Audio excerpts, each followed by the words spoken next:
আসসালামু আলাইকুম।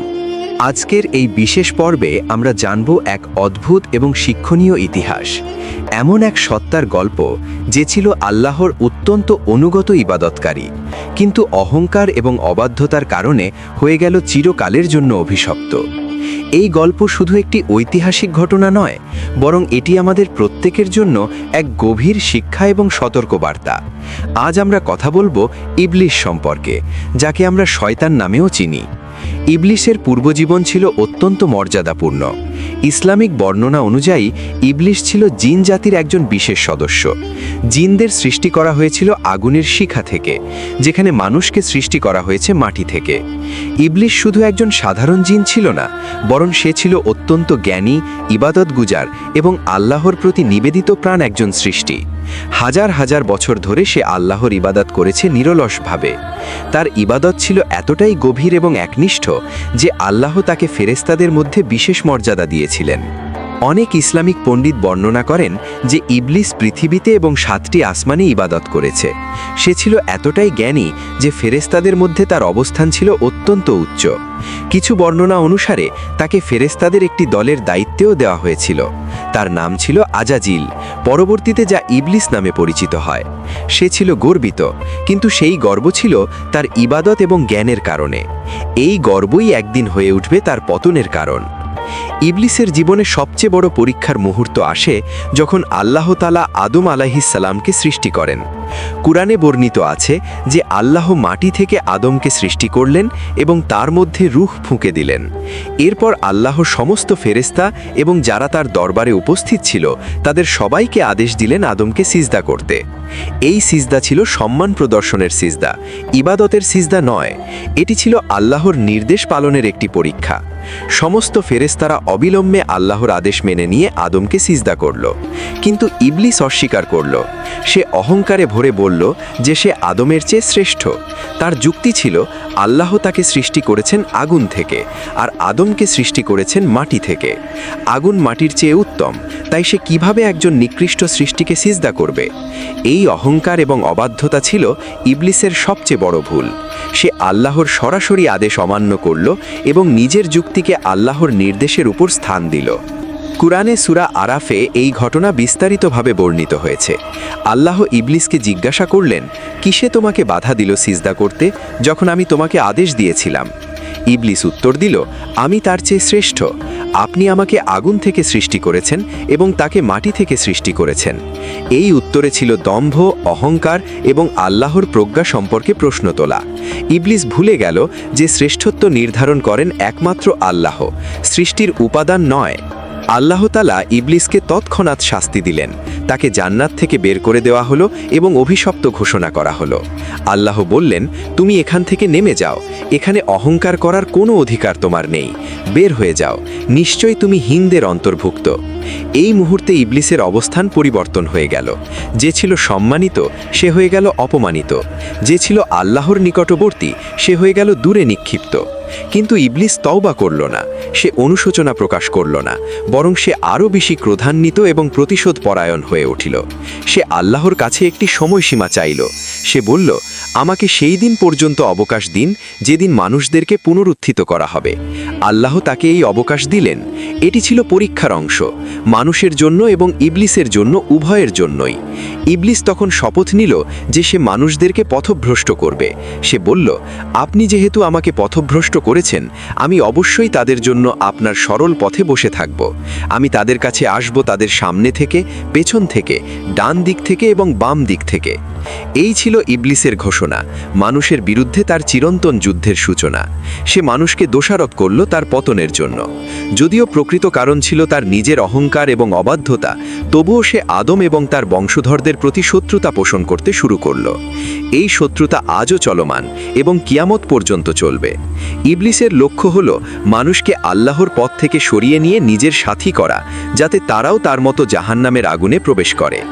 ইবলিসের প্রথম সফলতা আসে আদম এবং হাওয়া আলাইহিমাসসালামের সাথে। জান্নাতে থাকা অবস্থায় আল্লাহ তাদেরকে একটি নির্দিষ্ট গাছের কাছে যেতে নিষেধ করেছিলেন। ইবলিস এই সুযোগ কাজে লাগালো। সে তাদের কাছে গেল প্রতারণার বেশে। সে তাদেরকে বলল যে আল্লাহ এই গাছ থেকে তোমাদের নিষেধ করেছেন শুধুমাত্র এই কারণে যে তোমরা ফেরেশতা হয়ে যাবে অথবা অমর হয়ে যাবে। সে মিথ্যা শপথ করল এবং বলল যে সে তাদের কল্যাণকামী। আদম এবং হাওয়া প্রথমে দ্বিধা করলেন, কিন্তু ইবলিসের ক্রমাগত প্রলোভন এবং মিথ্যা শপথের কারণে তারা ভুল করে ফেললেন। তারা সেই নিষিদ্ধ গাছের ফল খেলেন। সাথে সাথে তাদের লজ্জাস্থন প্রকাশ হয়ে পড়ল এবং তারা বুঝতে পারলেন যে তারা ভুল করেছেন। আল্লাহ তাদেরকে জান্নাত থেকে পৃথিবীতে পাঠালেন। তবে আদম এবং হাওয়া তওবা করলেন এবং আল্লাহ তাদের তওবা কবুল করলেন। এখানে ইবলিস এবং আদমের পার্থক্য স্পষ্ট। ইবলিস ভুল করে অহংকার করল এবং তওবা করল না, যেখানে আদম ভুল করে অনুতপ্ত হলেন এবং ক্ষমা চাইলেন। এই পার্থক্যই নির্ধারণ করে দিল তাদের পরিণতি। ইবলিসের কৌশল অত্যন্ত সূক্ষ্ম এবং বিভিন্ন ধরনের। সে কখনো সরাসরি মানুষকে পাপের দিকে ডাকে না, বরং পাপকে সুন্দর এবং আকর্ষণীয়ভাবে উপস্থাপন করে। সে মানুষের দুর্বলতা, লোভ, ক্রোধ, হিংসা এবং অহংকার কাজে লাগায়। সে মানুষকে ধীরে ধীরে পথভ্রষ্ট করে, ছোট ছোট পাপ থেকে শুরু করে বড় পাপের দিকে নিয়ে যায়। কুরআনে বলা হয়েছে যে শয়তান মানুষের রক্তনালীতে প্রবাহিত হয়। এর অর্থ হলো সে মানুষের অন্তরে এমনভাবে প্রবেশ করে যে মানুষ বুঝতেই পারে না। ইবলিসের একটি প্রধান কৌশল হলো মানুষকে আল্লাহর ক্ষমা থেকে হতাশ করা। সে মানুষকে বলে যে তুমি এত বড় পাপ করেছ যে আল্লাহ তোমাকে ক্ষমা করবেন না। এভাবে সে মানুষকে তওবা থেকে দূরে রাখে। আবার কখনো সে মানুষকে অতিরিক্ত আশাবাদী করে তোলে এবং বলে যে তুমি যতই পাপ করো না কেন, আল্লাহ তো ক্ষমাশীল, তিনি ক্ষমা করে দেবেন। এভাবে সে মানুষকে পাপে লিপ্ত রাখে। ইবলিস মানুষের মনে সন্দেহ সৃষ্টি করে আল্লাহর অস্তিত্ব, তার ক্ষমতা এবং আখিরাত সম্পর্কে। সে ভালো কাজকে অর্থহীন এবং পাপকে স্বাভাবিক মনে করায়। ইবলিসের আরেকটি বড় কৌশল হল মানুষকে দুনিয়ার প্রতি অতিরিক্ত আসক্ত করে তোলা। সে সম্পদ, ক্ষমতা, সৌন্দর্য এবং মর্যাদাকে জীবনের একমাত্র লক্ষ্য বানিয়ে দেয়। মানুষ ভুলে যায় যে এই দুনিয়া ক্ষণস্থায়ী এবং আসল জীবন হলো আখিরাতের জীবন। ইবলিস মানুষের মধ্যে বিভেদ সৃষ্টি করে, হিংসা ছড়ায়, পরনিন্দা এবং গীবত করতে উৎসাহিত করে। সে পরিবারে ভাঙন সৃষ্টি করে, বন্ধুত্বের শত্রুতা তৈরি করে এবং সমাজে অশান্তি ছড়িয়ে দেয়। এসব কিছুর মাধ্যমে সে মানুষকে আল্লাহর পথ থেকে দূরে রাখে। তবে ইবলিসের ক্ষমতা সীমিত। আল্লাহ তাকে শুধুমাত্র প্রলোভন দেওয়ার এবং কুমন্ত্রণা দেওয়ার ক্ষমতা দিয়েছেন। সে মানুষকে জোর করতে পারে না।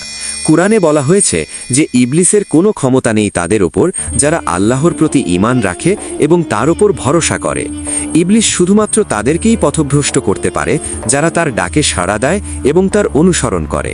কিয়ামতের দিন ইবলিস নিজেই বলবে যে আমি তোমাদের জোর করিনি, আমি শুধু তোমাদের ডেকেছিলাম এবং তোমরা আমার ডাকে সাড়া দিয়েছ, তাই তোমরা আমাকে দোষারোপ করো না, নিজেদের দোষারোপ করো।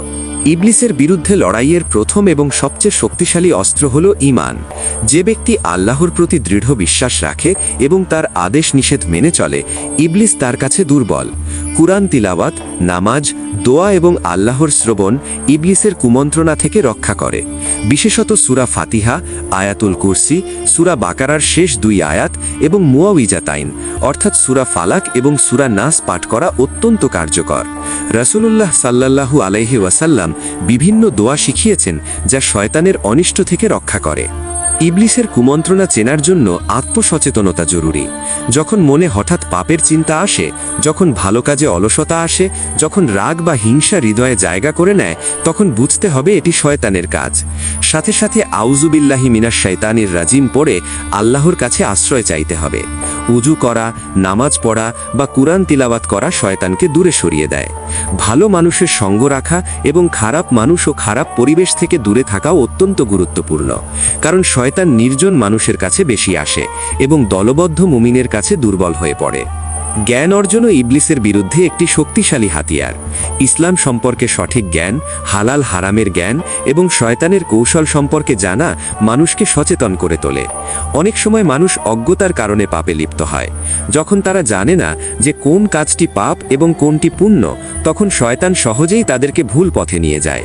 শিক্ষা এবং নিয়মিত ইসলামিক জ্ঞান অর্জন এই সমস্যার সমাধান।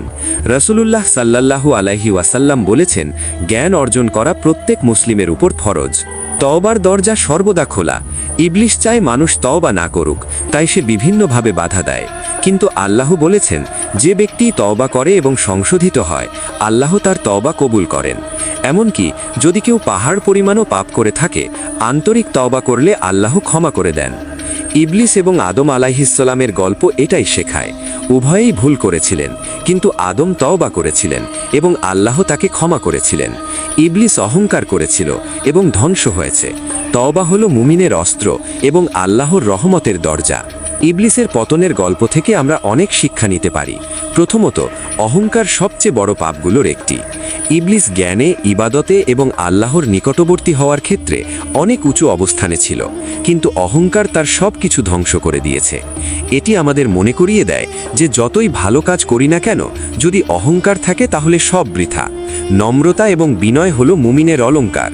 রাসূলুল্লাহ সাল্লাল্লাহু আলাইহি ওয়াসাল্লাম বলেছেন, যার হৃদয়ে সরিষার দানা পরিমাণ অহংকার আছে, সে জান্নাতে প্রবেশ করবে না। দ্বিতীয়ত, আল্লাহর আদেশের সামনে নিজের যুক্তি স্থান দেওয়া ভয়াবহ ভুল। ইবলিস ভেবেছিল তার যুক্তি সঠিক, কিন্তু আল্লাহর আদেশই চূড়ান্ত।